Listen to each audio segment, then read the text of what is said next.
Yes. मेरे प्यारे देशवासियों, नमस्कार। विश्व के सबसे बड़े और जीवंत लोकतंत्र के आप सभी नागरिकों को देश के 72वें गणतंत्र दिवस की पूर्व संध्या पर हार्दिक बधाई। विविधताओं से समृद्ध हमारे देश में अनेक त्योहार मनाए जाते हैं, परंतु हमारे राष्ट्रीय त्योहारों को सभी देशवासी राष्ट्र प्रेम की भावना के साथ मनाते हैं। गणतंत्र दिवस का राष्ट्रीय पर्व भी हम पूरे उत्साह के साथ मनाते हुए अपने राष्ट्रीय ध्वज तथा संविधान के प्रति सम्मान व आस्था व्यक्त करते हैं। आज का दिन देश विदेश में रहने वाले सभी भारतीयों के लिए बहुत महत्वपूर्ण है।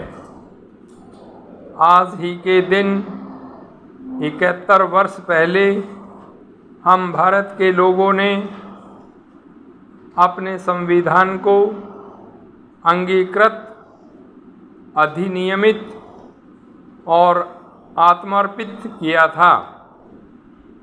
इसलिए आज हम सभी के लिए संविधान के आधारभूत जीवन मूल्यों पर गहराई से विचार करने का अवसर है।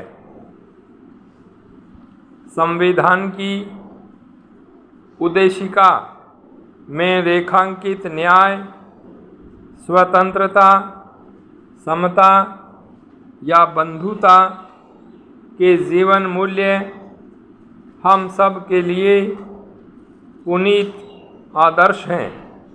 यह उम्मीद की जाती है कि केवल शासन की जिम्मेदारी निभाने वाले लोग ही नहीं, बल्कि हम सभी सामान्य नागरिक भी इन आदर्शों का दृढ़ता व निष्ठापूर्वक पालन करें। लोकतंत्र को आधार प्रदान करने वाली इन चारों अवधारणाओं को संविधान के आरंभ में ही प्रमुखता से रखने का निर्णय हमारे प्रबुद्ध संविधान निर्माताओं ने बहुत सोच समझकर लिया था। इन्हीं आदर्शों ने हमारे स्वतंत्रता संग्राम को भी दिशा प्रदान की थी। बाल गंगाधर तिलक, लाला लाजपत राय, महात्मा गांधी, गोपाल कृष्ण गोखले, सुभाष चंद्र बोस, खुदीराम बोस जैसे अनेक महान जननायकों और विचारकों ने हमारे स्वतंत्रता संग्राम को प्रेरित किया था। मातृभूमि के स्वर्णिम भविष्य की उनकी परिकल्पनाएं अलग अलग थीं, परंतु न्याय, स्वतंत्रता, समता और बंधुता के मूल्यों ने उनके सपनों को एक सूत्र में पिरोने का काम किया। मैं सोचता हूँ कि हम सब का अतीत में और भी पीछे जाकर यह जानने का प्रयास करना चाहिए कि यही मूल्य हमारे राष्ट्र निर्माताओं के लिए आदर्श क्यों बने? इसका उत्तर स्पष्ट है कि अनादिकाल से यह धरती और यहाँ की सभ्यता इन जीवन मूल्यों को संजोती रही है। विराम। न्याय, स्वतंत्रता, समता और बंधुता हमारे जीवन दर्शन के शाश्वत सिद्धांत है।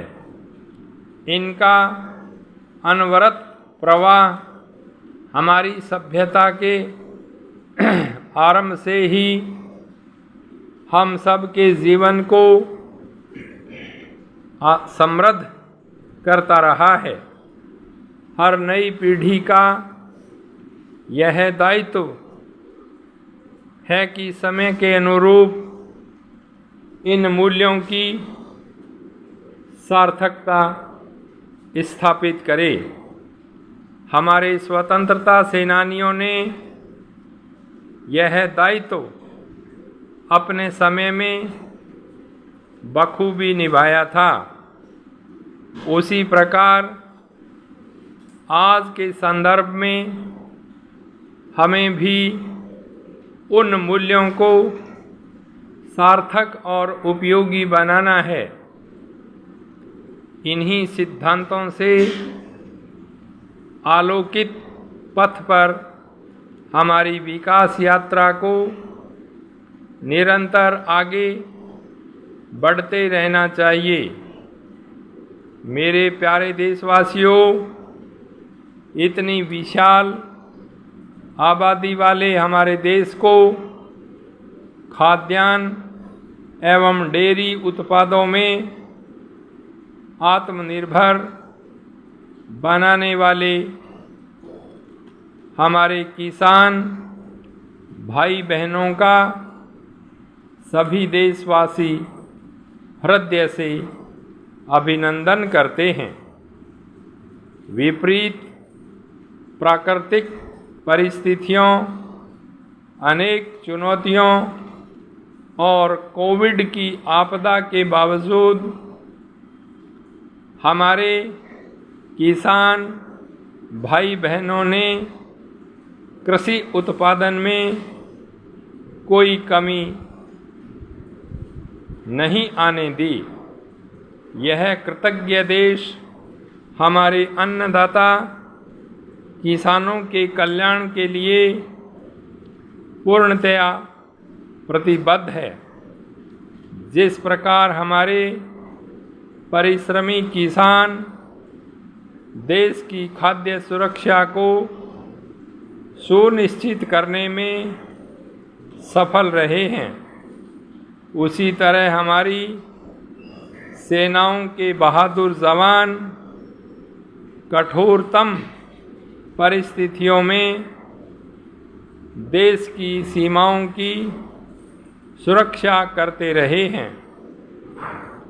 लद्दाख में स्थित सियाचिन व गलवान घाटी में -50 से 60 डिग्री सेंटीग्रेड तापमान में सब कुछ जमा देने वाली सर्दी से लेकर जैसलमेर में 50 डिग्री सेंटीग्रेड से ऊपर के तापमान में झुलसा देने वाली गर्मी में धरती आकाश और विशाल तटीय क्षेत्रों में हमारे सेनानी भारत की सुरक्षा का दायित्व हर पल निभाते हैं। हमारे सैनिकों की बहादुरी, देश प्रेम और बलिदान पर हम सभी देशवासियों को गर्व है। स्टॉप।